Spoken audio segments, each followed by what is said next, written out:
7টা আয়াত বিশিষ্ট সূরা। রব্বুল আলামিন এই সূরাটাকে ওয়েলকামিং লেটার করে পাঠিয়েছেন। আল্লাহু আকবার। ওয়েলকামিং লেটার, অভিনন্দন পত্র। মন্ত্রী যদি আসে আমাদের প্রোগ্রামে, মাঝে মাঝে মন্ত্রী, MP, member of the parliament, ওনারা আসে না? আসলে আমরা ওয়েলকামিং লেটার দেই, স্মারকলিপি দেই, অভিনন্দন পত্র দেই, ঠিক কিনা? অভিনন্দন পত্রের ভেতরে 3টা জিনিস থাকে। কয়টা? চিল্লায় বলেন। প্রথমে থাকে প্রশংসা, মন্ত্রীর প্রশংসা। এরপর থাকে পরিচয়, এরপর থাকে দাবি দেওয়া। 3টা পার্ট থাকে একটা ওয়েলকামিং লেটারে। কয়টা পার্ট? প্রথমে থাকে প্রশংসা।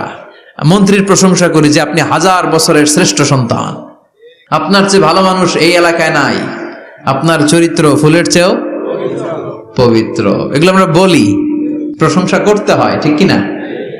দ্বিতীয় পর্যায়ে থাকে ওয়েলকামিং লেটারের ভেতরে নিজেদের পরিচয়, আপনারা কারা।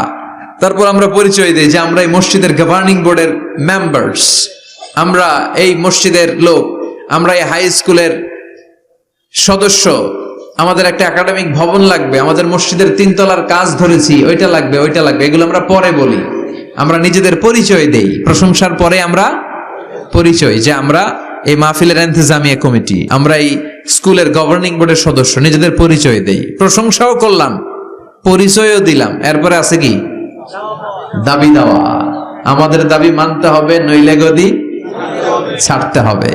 এরপরে আমরা দাবি দেওয়াতে যাই। তো সূরাতুল ফাতিহাটাকে আল্লাহ তাআলা এরকম একটা ওয়েলকামিং লেটারের মতো করে পাঠালেন। আল্লাহ বুঝাতে চাইলেন প্রতিদিন পড়বি তো, এজন্য 3 ভাগ করে দিলাম। সুবহানাল্লাহ। প্রথম 3টি আয়াতে আমি রব্বুল আলামিনের প্রশংসা তোরা করবি। চতুর্থ আয়াতে তোরা তোদের নিজেদের পরিচয় আমার কাছে পেশ করবি। এরপরে শেষ 3টা আয়াতে তোদের দাবি দেওয়া বিনয়ের সাথে আমার কাছে পেশ করবি। প্রথম 3 আয়াতে প্রশংসা কার?